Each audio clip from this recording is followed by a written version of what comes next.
আসুনা ফাউন্ডেশনের ত্রাণের ট্রাকগুলো সারি সারি দাঁড়িয়ে আছে। আজকে সকালবেলা প্রথম দিনের শুরু। ট্রাকগুলো রাত্রে আসছে, এসে এইভাবে সারি সারি দাঁড়িয়ে আছে।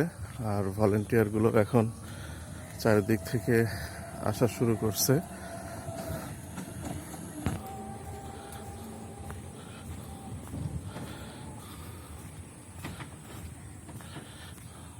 দেখতে পাচ্ছেন ট্রাক বোঝাই করা ত্রাণের সামগ্রী। এখন এগুলোই স্বেচ্ছাসেবকদের দিয়ে প্যাকিং করা হবে, তারপরে বন্যা দুর্গত এলাকাগুলোতে পাঠিয়ে দেওয়া হবে।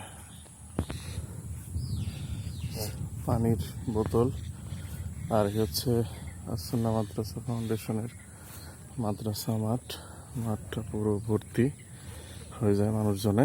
কিছুক্ষণ পরেই এখানে মানুষজন আসা শুরু করবে।